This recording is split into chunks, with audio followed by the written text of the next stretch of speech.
Oke, sekarang saya akan berbagi lagi gimana caranya kita memasukkan data ke dalam tabel di dalam Jasper Report. Jadi kan kalau misalkan saya bikin report dulu ya, dulu banget sebelum saya tahu trik ini. Kalau misalkan saya bikin report, sorry, itu bentukannya kayak gini. Saya buka dulu. Ya, sambil nunggu kita buka dulu Jasper ini ya, Jasper Shop-nya, biar nanti ngeditnya lebih enak juga, lebih lengkap juga fiturnya.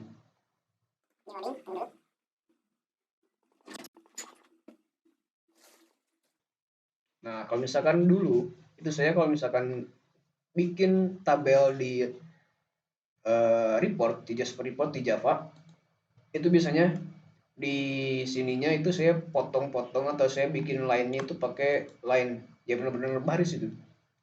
Yang nanti hasilnya kalau misalkan kita print itu kadang dia nggak presisi. Nah, ada caranya buat bikin tabel di Jasper Report dan memasukkan datanya ke dalamnya. Karena kenapa? Karena kalau kita masukin data ke dalam Jasper Report, ke dalam tabel di Jasper Report, itu nggak sama dengan menampilkan data di report utama di sini. Jadi si tabel itu dia kayak punya sub lagi gitu. Jadi dia merupakan sebuah sub dari si mainnya. Nanti kita masukin jadi flow-nya gini. Flow-nya gini, saya coba gambarkan dulu ya biar lebih kebayang.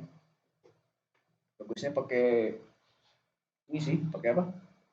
Pakai drawer pen, tapi lagi males nyolokinnya, nanti aja. Saya coba gambarkan nanti, saya coba simulasikan flow-nya biar nanti teman-teman juga lebih gampang paham. Nanti mungkin saya bakal bagi caranya jadi dua ya. Yang pertama, kalau misalkan kita masukinnya dengan cara hard coded atau langsung di codingnya. Atau yang kedua itu kita pakai kayak misalkan database atau apa? Ya database dari connection.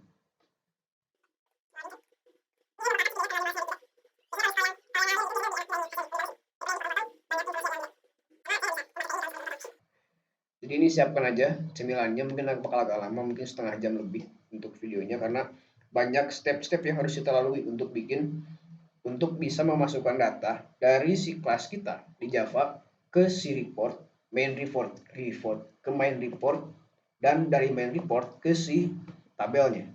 So mungkin nanti di video selanjutnya saya bikin memasukkan data ke dalam si sub report. Itu beda lagi. Jadi gini, kalau misalkan flow-nya itu gini, kita punya sebuah kelas, misalkan kelas barang ya, barang.java. Di sini kita punya report, misalkan ini Jasper ya. Nah, di dalam si Jasper itu kita punya sebuah tabel. Oke. Nah, dari si ini itu kita bikin kayak objek dari si Jaspernya. Terus kita masukin, sorry salah. Gini. Di sini itu kita harus punya sebuah apa namanya? Sebuah objek. Ini kalau misalkan nanti teman-teman cari itu untuk si key-nya kita atau si keywordnya kita pakai jr bin collection data source seperti ini. Jadi ini namanya jr bin collection data source. Jadi kita bikin sebuah objek dari jr bin collection data source di si ininya, misalkan ini data source. Nah, dalamnya kita masukin. Nah, di sini kita masukin objeknya apa? Nah, si objek ini harus berbentuk list ya. Jadi dia harus collection. Jadi harus bisa di looping ulang. Ini. Nah, ini dari di dalam sini, di dalam si ini, di dalam si apa? Di dalam si Java ini, itu kita kirim misalkan di sini ya. Asumsikan di sini. Itu kita kirim ke sini.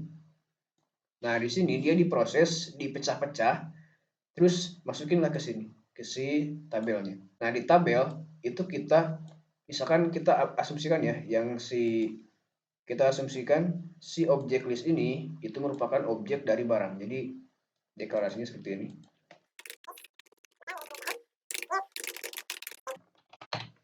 Nah, ini kita asumsikan seperti ini. Nah, di list barang, nah, list barang ini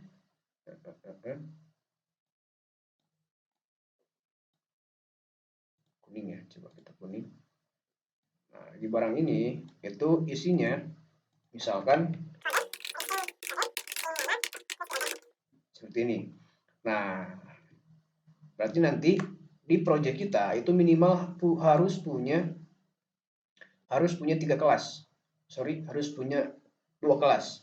Yang pertama kelas untuk ngeload si ininya, si Jaspernya, yang di dalamnya pasti ada listnya, list dari si objek ini. Kemudian kelas entity dari si barang ini. Jadi minimal ada 2 ya. Nah, habis itu di sini kan berarti kita bikin JR bin collection data source. Di sini kita anggap di sini ya si objeknya. Nah, dari si kelas utama ini yang bakal manggil Jasper kita kirim ke sini dalam bentuk JR bin collection. Nah, di si Jasper bakal dipecah, dia bakal diproses, terus bakal dimasukin ke si tabel ini. Nah, di tabel ada hal yang penting lagi. Di tabel itu dia harus, ini misalkan kita asumsikan tabel ya. Nah, di tabel ini harus punya fill yang sama dengan di kelas entity-nya. Berarti di sini harus punya fill ini, coy. Dan namanya juga harus sama. Tipe data juga harus sama. Seperti itu ya. Itu untuk intronya. Biar nggak pusing, saya bakal split jadi 2 video atau mungkin 3 atau 4.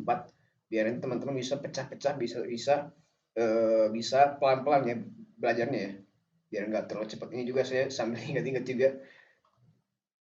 Dan sambil biar saya nggak lupa juga bikin video. Oke? Itu aja untuk videonya. Yang pertama ini. Nanti kita akan lanjut untuk nge-coding si ini ya, si objeknya. Oke, see you in the next video.